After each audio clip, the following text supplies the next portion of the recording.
If you ever want to know what taking best player available looks like, this is it. Jahdae Barron, cornerback out of Texas, goes to the Broncos in a stunning first-round draft pick, as no one thought the Broncos were going to go with a corner. So I want to give you my grade for the first round and then look at some round 2 and 3 targets for Denver.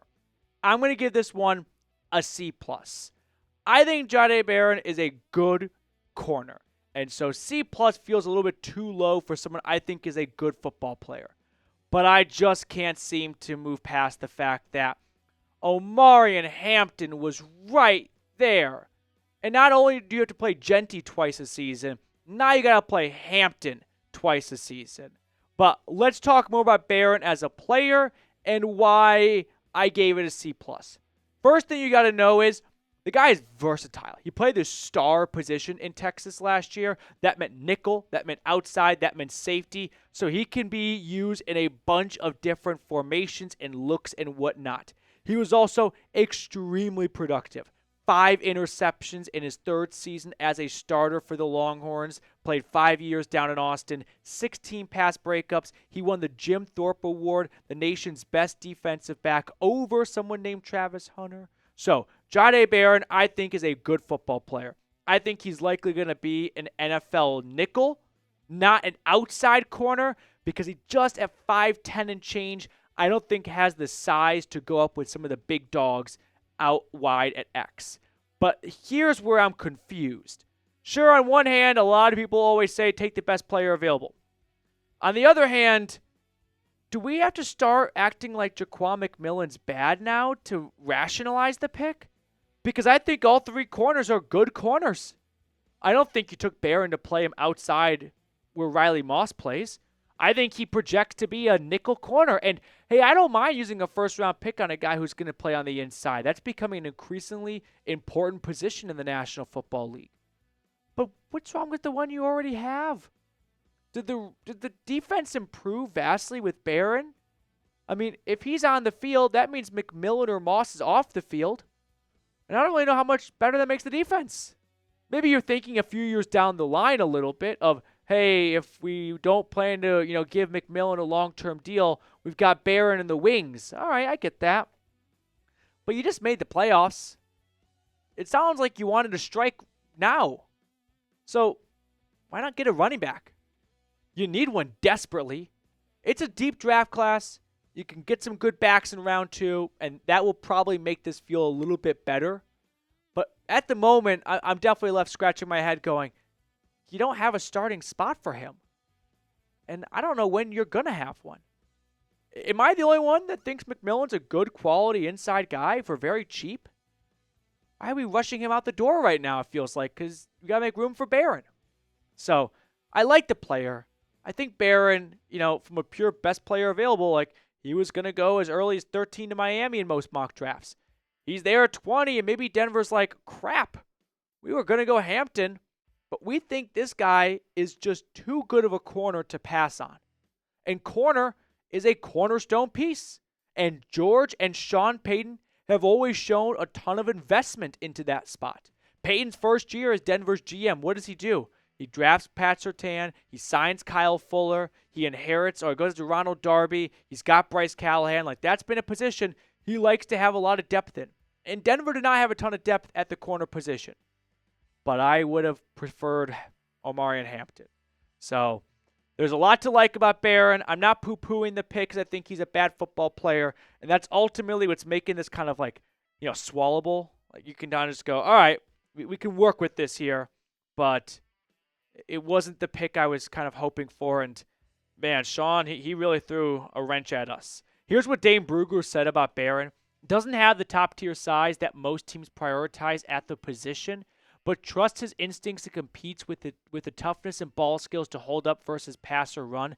Some teams view him as a nickel-only prospect, while others see his value to play multiple positions across the secondary. Excited to see what Denver has in store for him. Is it nickel? Is it safety? Are they going to kind of invent a star, have him float around a little bit? Time will tell. It'll be fun to see what he does a lot of in training camp. But, yeah, you signed Talanoa Hufanga, so I feel like safety's kind of in a good spot. And you got 3 starting corners. If he makes his way onto the field and is awesome in 2026, no one's going to be too upset with this pick. But in the short term, it's a bit of a head scratcher across all first-round draft picks. So here's the scouting report kind of one more time, and then we're going to look at some round 2 and 3 targets for Denver as they desperately, in my eyes, need a running back. So Travion Henderson, Omarion Hampton, you're next, mister. Sorry, not Hampton. Henderson, you're next, mister. Before we look at those guys, though, I do want to give a big special shout-out to our sponsor today, which is Game Time. Game Time makes getting tickets even faster and easier. Prices on the Game Time app actually go down the closer it gets to the first pitch. With killer last-minute deals, all-in prices, views from your seat, and their lowest price guarantee, Game Time takes the guesswork out of buying MLB tickets. So if you want to go to a Rockies game, or may I suggest a Nuggets or Avs game, check out Game Time first. Last-minute deals, save up to 60% off buying last minute for sports, concerts, comedy, theater, and more. Take the guesswork out of buying tickets with Game Time. Download the Game Time app, create an account, and use code CHATSPORTS for $20 off your first purchase. Terms apply. Again, create an account and redeem code CHAT Sports for $20 off. Download the Game Time app today. Last minute tickets, lowest price guaranteed. One last little comment I want to make about the Jahdae Barron pick. I already know there's probably 5-10 people that have commented telling me how dumb I am. I do respect, I really mean it too, the fans that no matter what the team does, they just look at it as a half glass full thing, which I wish I could have that same mentality. So there's already some of you that have commented telling me I'm an idiot. I feel like you were going to say that no matter what the pick was, you were going to defend it. All right, let's talk round 2 first. Who could Denver get? Another corner? Will Johnson? No. All right, couple names that just kind of pop out to me.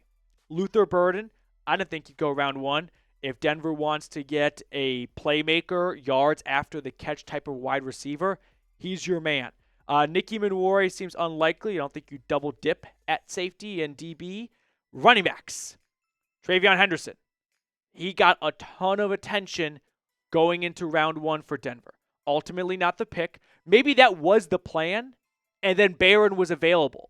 And that happens where teams are like, we were about to call it in, but this other guy just kept falling, and we had to pivot.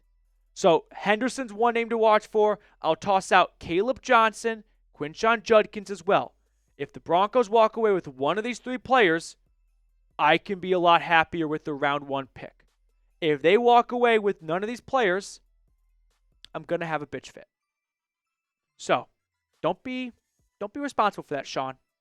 Don't put that'd be on your shoulders. So that's what we got going on for round 2. Round 3, we'll see who's there. It's a long ways from round 2 right now. But what a first night for the NFL draft. A lot of twists and turns, a lot of exciting things going on. And round 2 is sure to pack a bunch of fireworks as well. So how would you grade the Jahdae Barron pick? I gave it a C+, but I do want to hear from you in the comment section below. So scroll on down, let me know. Give it A, B, C, D, E, F, whatever, E. A, B, C, D, or F. And sound off in the comment section below. I'm going to go to bed soon. It is currently, as I'm filming this, 11:15 p.m. Mountain Time. So I'm a little tired, and I'm excited to wake up and do it all over again tomorrow morning. And we'll have plenty to talk about that. That will do it for us, though, on this grade edition of round 1 for the Broncos. Enjoy the rest of the NFL draft because I know you'll be watching it with us here as we're live for day 2. And I'll see all of your beautiful faces in a few short hours.